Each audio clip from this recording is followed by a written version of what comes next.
En 1967, la révolution au cinéma s'appelle Bonnie and Clyde et elle est signée Arthur Penn. C'est une leçon d'histoire, la crise des années 30 comme on ne l'a jamais vue. D'abord, il y a des images d'archives, des photographies en noir et blanc, puis la couleur vient, rouge sang sur les prénoms du duo criminel. La scène se passe dans une maison abandonnée au milieu de nulle part, dans l'Amérique de la Grande Dépression. Clyde apprend à tirer à Bonnie. Surgit alors le paysan expulsé. Et sa famille, tout droit sortie des raisins de la colère. Le jeune Clyde passe son revolver au vieux paysan pour qu'il tire sur la pancarte de la banque, pour qu'il tire sur le capitalisme. Arthur Penn redonne des forces au peuple américain. L'histoire est toujours politique.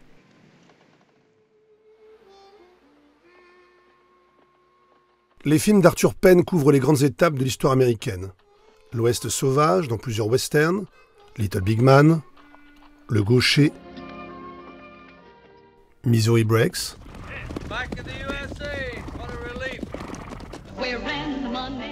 les années 30 dans Bonnie and Clyde,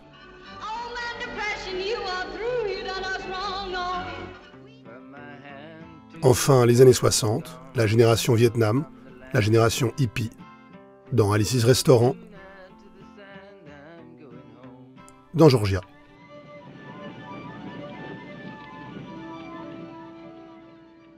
Chaque fois, Penn porte un regard neuf sur l'histoire officielle, la légende. Dans Le Gaucher, son premier film, Billy the Kid devient un bandit névrosé, impuissant. Paul Newman joue un anti-héros, et Penn invente le western freudien. On retrouvera souvent ce personnage américain plongé dans la grande histoire, mais qui ne s'accorde pas avec elle. Arlo Guthrie, nouvelle recrue pour le Vietnam, est regardée comme une bête curieuse par ses camarades. L'Amérique d'Arthur Penn est une galerie d'enfants perdus, des marginaux qui vivent à l'écart, à côté. Il y a Anne Sullivan et son élève Helen Keller, dans Miracle en Alabama.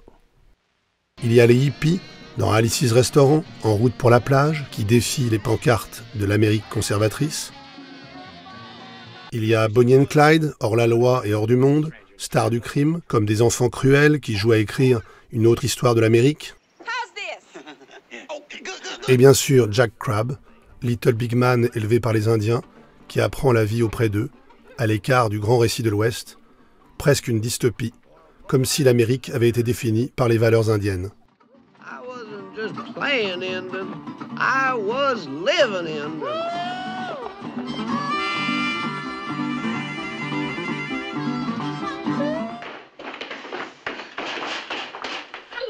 La marge est comme un destin, l'expérience décisive pour Penn.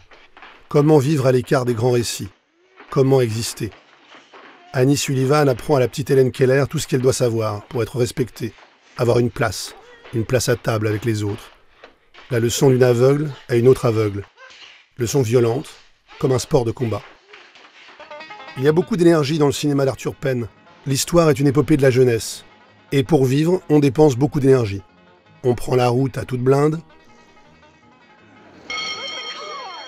On braque des banques un peu au hasard. On attaque des trains sans trop savoir comment s'y prendre. On fait des courses de moto. On se dispute.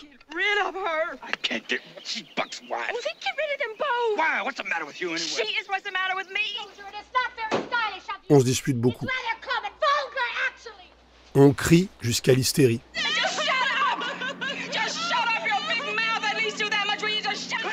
La crise de nerfs est la vérité du personnage. Dans Miracle en Alabama, le corps est sans cesse déréglé, la beauté est convulsive. C'est le sujet du film. La jeunesse est amoureuse. Trois amis chantent Georgia de Ray Charles en pensant à leur Georgia. La jeunesse veut faire l'amour aussi. Penn filme la circulation du désir. L'histoire, c'est l'histoire de la tendresse.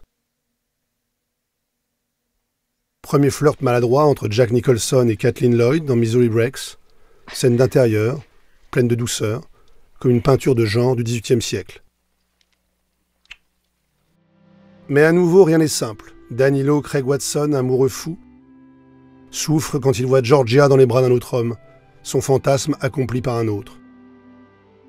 Arthur Penn a beaucoup raconté le désir contrarié, l'impuissance des garçons ou leur maladresse.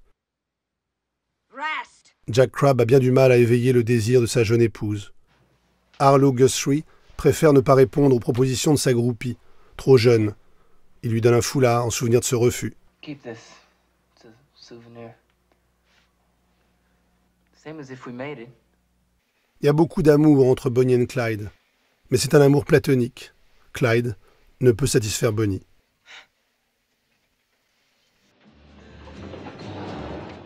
Ce monde à la marge, cette jeunesse de l'Amérique, elle est aussi menacée.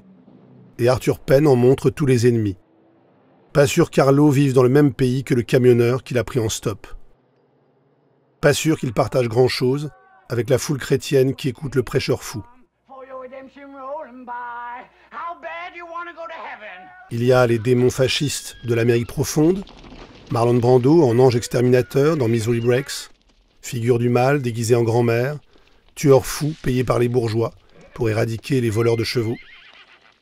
Il y a les notables du Texas qui tabassent le shérif du comté, dans la poursuite impitoyable, Brando encore une fois, mais dans le rôle des valeurs américaines piétinées.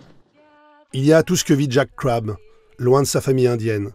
Little Big Man donne à voir la culture américaine dans tous ses travers. Jack retombe dans le monde yankee, comme dans l'erreur. Il apprend l'hypocrisie religieuse, le cantique comme entreprise de séduction.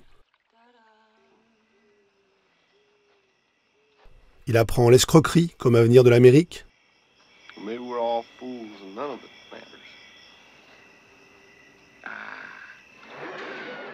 Il assiste impuissant aux crimes de guerre de l'armée américaine, le massacre de civils au petit matin, un village indien décimé, le génocide des natives que Penn est un des premiers à dénoncer au cinéma. Et quand Jack veut punir le responsable, le général Custer, raciste et fier de l'être, il n'y arrive pas. Little Big Man n'a pas de courage.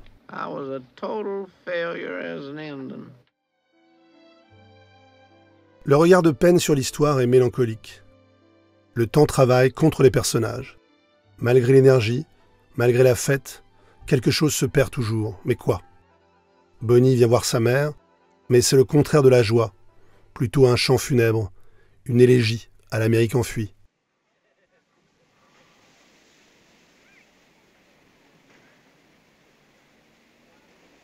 Que se passe-t-il soudain dans le regard de Bonnie, juste avant son sourire, juste avant l'étreinte avec sa mère? Le père indien de Jack a choisi de mourir. Il met son manteau de mort. Il va sur la montagne.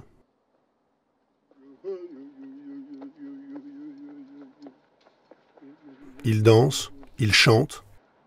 Come out and fight. It is a good day to die. C'est un bon jour pour mourir. La réplique sonne pour toute l'œuvre de Penn. Le vieux chef s'allonge pour attendre la mort. L'histoire est l'histoire de nos deuils.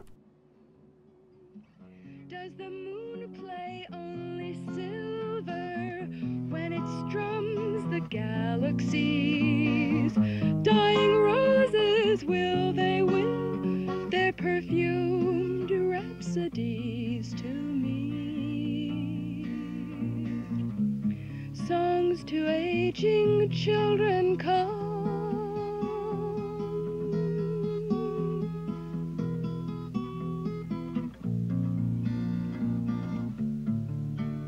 This is one